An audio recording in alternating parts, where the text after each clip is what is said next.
Well, I hope you have your cup of tea ready with you. It's already on your table. You have your working pad or your laptop or you're set on your computer ready to start your day. And of course, Smart Minutes Business is here, driving you all the way to 9:55 a.m. And of course, don't forget that the markets in Zaba are going to be open just 7 minutes from now. Actually, 13 minutes from now. So if you want to invest in government securities, Zabo says, why not? There's no need for hustle. Zabo, we got you. So what you need to do is dial *292# and follow the prompts. Okay, you can learn about the product or actually go straight to the bone. So investment with Zabo is 15,000 Ugandan shillings. The lowest is 15,000 Ugandan shillings. So there are maturity periods. You can choose whichever is favorable for you. But of course, you have to remember that it's at 8:15 a.m. that Zabo opens up till 3:15 p.m. And of course, from Monday to Friday, except for public holidays and weekends. Whether you have a smartphone, whether you have a button phone, Zabo says your money is your future. And of course, by their powered by Otex East Africa, telling you to do something new. I know it's a Wednesday and Friday is definitely the deadline for handing in that report, that work report, that monthly report that you've been pushing. So it's just one day to Friday. And of course, for people panic mode, we used to in school at university, we used to say that some students that used to do their coursework on the deadline, like they're in the lecture room doing coursework right about now and submitting, and so I wouldn't want that to be for you. Okay, you have to get going, So anyway, I know it feels end of month, people are a little bit not in the mood, but anyway, we're here to always inspire you. Let's get motivated for this morning.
And of course, success is not final, so is failure.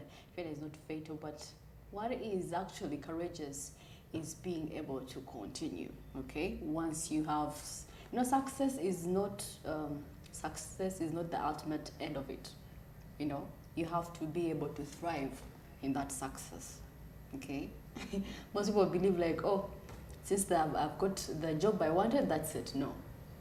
At the end of the day, that is when responsibilities are coming in. You have more responsibility, so you have to work. Now that it's end of month, I know some of you are frustrated and you're seeing things are not, your message, you keep checking your phone, the message is not coming, but then you have to have the courage to continue regardless, if you have the passion. That is why we need people to work with passion. You need to work somewhere where it's in an industry, with a sector where you have passion, okay? Because passion drives you to do even when things are not okay. Just wake up in the morning like, oh, I love this, I want this, with the energy, go for it. Yeah. That's a very good point. We're back for the next hour, 8 to 9. But also, just to continue from that conversation about success, success also needs a plan. It needs a goal. So you wake up every morning, write down your goals, write down your plan. Like every business person always tells us, we read from time to time. If you don't have a goal, you don't have a plan, then you're planning to fail, isn't it, right? So you can't just wake up and stumble into salary and then stumble into the next one. Especially since it's smart means business, I feel it's our responsibility to tell you that we need to be able to plan, set your goals out, write out your plan. If it's an exercise goal, if it's a financial goal, you need to be able to lay it out and see it through fruition. So that should be the plan. And of course you realize that some people, when things don't work out, they're like, I think that's it. Yeah, and most people don't, they just stumble upon the salary. Like the month just goes and then it happens. But if you don't know what you're planning for that month, if you don't want to stay in the same position. You would actually, if you did a survey, ask people around, in 5 years to come, do you see yourself in a much bigger position? Not even 5 years, just next month. Just tomorrow. What are you going to do when you get your salary? What's the plan for the next month? What are you going to do with that? For some people, people don't even plan for the next day. People just plan for today. As Ugandans, we know. We need to start to plan accordingly. But if you don't want to stay in the same position, everyone goes through stuff. Everyone goes through a slump. But pick yourself up. Write down what you want to achieve for next month. Start there before you even get to the 5-year goal. What do you want to achieve for next month, then the month after, and then you build from there and there. But it's okay, actually. I believe there are points where people get some mental breakdowns. You're there and you get mental breakdown, but just quickly recover from it. Call a friend, talk to someone, go and shout at the top of the hill, get back to work. It's quite okay. It's really okay, actually. It is, and you will find. As Ugandans, we always land on our feet. We're like cats who have 9 lives. Yeah. But if you're tired of just landing on your feet and you want to thrive, tune into Smart Means Business and let's have some ideas for you. And of course, we are still discussing matters regarding investment sustainability, how different investments have been progressing over the years, and of course, how it has impacted the economy as well. But we're going to be looking at how these investments actually affect the communities around them. Right. Around them. They have come, and people are actually have actually embraced it. The job opportunities are there, but then all of a sudden, a week they're telling, you know what, we're closing down. And remember, like you said, Ugandans have no plan. Like, tomorrow, because the thing is, we put all our eggs in one basket. It's a very important conversation, Mercy. Yes. Especially when we're getting this, where you're hired at a restaurant, you're a waitress at this new job, or you're a bank teller at this bank, and you're thinking this is it. There's no side B, there's no plan B, plan C or D. But in the economy that we're living in, especially since us being the news segment anchors, we're able to predict where things are going. The news is able to predict where things are going. We're in an economy now where we have to diversify our portfolio in every way. You cannot rely solely on just that one salary. You have to be able to max out how and when you make money. And of course, there's huge impact on investment and so many positive impacts as well as negative impacts. And we're seeing here, one of the positive impacts obviously is new investment, right? So a new owner may be willing to invest more money in the business, which can create jobs and boost local economy. And this is change in ownership, right? So we've seen, I was just talking about how I was at a restaurant yesterday. 2 months prior, it was a completely different restaurant, same menu, same waiters, but completely different name. Can you imagine? Completely different names, but the same food, but different ownership completely, right? So either that new investor comes with new changes, either he saw what was happening with the previous management and said, you are failing here, you're not balancing your books. They could help balance the books much better. They could help see this person was failing here, especially if it's the same field. If it's a completely different business, then no. But if it's still a restaurant, you're able to pick up from the failures of the previous one and then help the workers and ask them, what was your grievances? I'm sure the new worker, the same workers who were there before, they were told, what was your grievances, what was your salary? So they must have stayed because they must have offered them something better. So that's what new investment does. It gives it that new breath of opportunity, new breath of money, and new breath for growth within that same company. Different management. And we're also seeing another one could be increased efficiency. This is very important, right? Especially if the restaurant before, for example, I'm using a restaurant as an example, if people weren't productive, there was no efficiency before, so the new management is able to come in and say, let's get rid of this, let's get rid of that, this is not working well, and it could help thrive the business. We've seen so many examples of a new company taking ownership and then completely taking the business to soaring heights because they're able to take from their mistakes and then push and win. Well, of course, there are actually a few examples of investments that we know in Uganda that have actually come and gone, or maybe probably had changed ownerships, and of course this has affected businesses. Mostly there is a market actually. Maybe for an example, I'll give markets. Just imagine there is a market, and of course now it's no more. That means people who have been doing businesses are going to be displaced, and of course they also lose a lot of revenue. And you also lose loyalty from the customers because they're thinking, who's this new person? We don't know them. We're used to our old management, and we're rigid as Ugandans. We don't like shift in change. We don't like too much change. We're like, now what is this? I don't understand this. The services are going to change, so you lose out on a huge loyal fan base and customer base. Yeah, I've seen that actually. Being a friend of mine left where she was working and went somewhere else, and of course she ownership changed and there was a new face. Someone is like, I don't know you. Exactly. They don't know you and they're not used to you. And especially if you go to someone, it's like if you've been banking with this particular bank and then completely everyone has changed from that branch. It is going to You're be going to be like, I was transition. used to that other person because they know how I handle my things. Personally, there's a restaurant where I used to order my food, and there's a particular lady that knew what I wanted. She would add avocado and add a few grains onto my order. So when I went there and that person wasn't there, I would walk away. I would, because I'm thinking you're going to mess up my order, and have a particular way in which I've been doing it with this lady for so many years. She knows it. And Ugandans, we love that comfort. It's like a barber.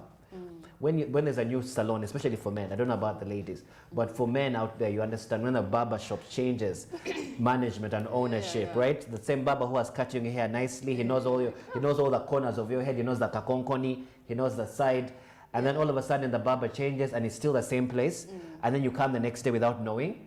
You're going to be like, I'm going to look for my barber. I've had to move far and wide to find my old barber. You know how much? Because I would spend more money going to a farther place to find my barber than where I was nearby. Can you imagine? People actually, if at all you've noticed, for ladies, people move from up country to maybe Kampala to do their hair. Can you imagine? It also happens for ladies. I thought it was just us guys, because a barber knows your head. So if one barber messes up your head and you have to now train, especially training someone on your head, you're training them again, saying, no, do it like this, do the head like this. It becomes a lot. So you're thinking, where's the other barber? Let me travel far and wide to get it. So I'm impressed that I remember in COVID, a lot of the ladies some ladies would pay for the hairstylists to come all the way to their home. They would pay for transport. You'd even increase more money and say, I'm going to pay as long as you come in. I would do that really. That's impressive. You see how that means change in ownership can completely change the brand loyalty. But now we're seeing some examples here in Uganda, right? Example one, in 2022, the Chiseka market in Kampala was acquired by a new owner who increased rent prices by 20%. They come with different policies. Different problems. As a result, many local businesses in the market were forced to close down. Yeah. Actually it could be, okay, with the new ownership, people come with a lot of energy, mostly these new owners, like, I want to do this, I want to do this. Exactly. And the people around there like, you understand? I don't think we shall be able to handle, so let's, people lose out on jobs. Exactly. Maybe your salary was 200,000 for those that work in hotels, and one now is like, to cut the cost, and we have to improve it, we're going to cut your cost to 150. So someone who has been patient with 200,000 is going to be like, what is this? So imagine Bugolowe Market, all the ladies inside who have to pay rent for their stalls. Imagine Owino Market, all these places. Once that changes ownership and they increase the rent for them, let's say they were paying 100K for their stall per month, and now they've increased it to 250. They're not going to break even because they're selling food from that stall and they've been making even. They've been doing that for over 20 years. These are ladies in these markets, if you go, that have been selling that food for over 20 plus years, since the 90s, right? So now you come in with new management, increasing prices by 20%, thinking you're going to break even. Unfortunately, you're going to lose the loyal market who is paying consistently, and then you have a problem because you're going to have to look for more people to come and occupy that space. But at that price, do you think anyone is willing? So we saw here that the total revenue lost by local businesses in the Chiseka market in 2022 as a result of the rent increase is estimated to over 10 billion Uganda shillings.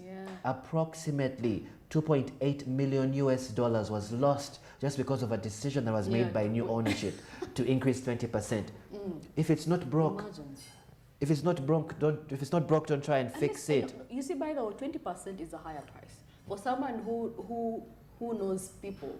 It's supposed to start by a little bit, then you increase with time. That's a very good point. Increase with time. That's an excellent point, Marcy. I was just about to say. If you want to kill a frog, you just boil. It's in cold, put in cold water and boil. Yes, that's how you do it. First of all, have a conversation with a lot of the ladies of this market, the people of the market, the everyday people, the decision makers, the ones who you know have been in the area for like 30 years, who they trust, the spokesperson for the market, and say, this is what we plan to do. We're changing ownership, but we're struggling here. We're not breaking even. What do you think would be the appropriate amount to increase? Because for us, we're thinking 20. That person said, no, 20, we can't afford that. We can maybe do 2% or 1%. Like you said, you slowly increase, but after talking to the people.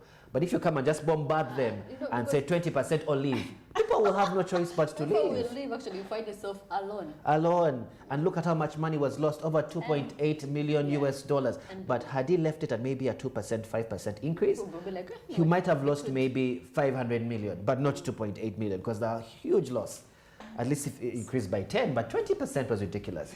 And also seeing an example too, in 2023, just this year, the Ham Shopping Mall in Jinja was acquired by the new owner, who evicted all the local tenants and replaced them with international brands. Wow. This is it's a very passionate conversation for me. This is very actually emotional, actually. This is emotional for me because you know I'm all about boo-boo. So listen, the Ham Shopping Mall in Jinja was acquired by the new owner, who evicted all the local tenants and replaced them with international brands. The total value of the businesses that were evicted from Ham Shopping Mall is estimated to be over 5 billion Uganda shillings, approximately 1.4 million US dollars. Well, we are hoping he's getting more than that. We hope so, because in his head he's thinking, why do we need these local brands that are bringing money? And that's giving us small money even. And that is the perception we're having. Last time we're talking about how do we start to focus on localization of our African produce. It's a conversation we had last week. Localization of our own products, of our own businesses here. So you evicting out all the local businesses, it shows that where is your social... Where is your social... Let's leave a few that represent... Right, where is your social prowess for the economy? Leave a few of the good, not the spoiled tomatoes. Leave the good ones. Right, but getting rid of... Those that are willing to comply with the new policies. And I'm pretty sure there are those that you would have conversations with. Also for the local brands, incentivize the local people that have been in that mall. But you're assuming, let me just replace with international brands that are going to pay. Where is your social responsibility? 5 billion is... There's no social responsibility in that, getting rid of all the local brands and bringing international brands. It completely takes out and it undermines the idea of building Uganda by Uganda. At least have a conversation, if it's incentivize them. If it was a mall, maybe those that were having boutiques in there also got affected. Maybe had to bring in people who have a supermarket. And considering it's Ham Towers, which Ham Towers is known, it's built all its wealth from the local businesses that were in that building before. So before he got rid of them, the money that he had made prior was from those local businesses that were paying him that rent. But for him to think, let me advance. You don't advance by just bringing international brands. You can do a mix. You bolster also your local brands and also incentivize your local brands first before you start to push the international brand. You've actually made Godwin so emotional. It is. It's a very... It's all about... I'm all about building our Ugandan people. So we're seeing here in example 3, especially since we talked about localization of African produce, different companies who are starting shea butter companies in Uganda, toothpaste companies, lotion companies. I use a Ugandan brand on my skin. You get Movit, and I'm huge about that. So you find that local producers are failing to pay this rent because they're thinking they can't compete with these international brands. It's what you talked about with the fuel prices. When we have Total and Shell increasing their fuel prices, the other small players like Fuelex are also going to be forced to increase to compete at that level. But then without the regulation of prices, without proper negotiation by the government of those prices, unfortunately everyone struggles, even the local fuel people. The local fuel companies also struggle. Another example here, in 2023, the ShopRite supermarket chain in Uganda was acquired by a new owner who increased the prices of essential goods such as breast milk. The total increase in the cost of essential goods for Ugandan consumers as a result of the price increase at ShopRite supermarkets is estimated to be over 20 billion Ugandan shillings, approximately 5.6 million US dollars. This is after the ShopRite supermarket chain in Uganda was acquired by a new owner. So are you seeing how the new ownership doesn't necessarily mean it was increase in bolster in prices? Bread and milk. People are like, nah, I think I'm gonna buy bread somewhere else. People start to look for local brands to buy milk. I mean, have you realized actually fresh dairy for things, bread and milk, by the way, because most people consume them. You're going to reach a place and they're like, I want super loaf. Someone will be like, it's at 5,800. It's like, no, I'm coming back. You rather go and buy somewhere it's 5,600. Even just the difference in 200 shillings makes a huge difference in a supermarket. So you rather go Mega Standard or other places to look for that bread and milk. I mean, what happened to fresh dairy? You get this increase in prices are ridiculous. We're seeing here, it is also important to note that these are just a few examples. These are just a few examples that we're having in Uganda, right? And the total financial impact of transfer of building ownership on local businesses in arcades and malls in Uganda is likely to be much higher.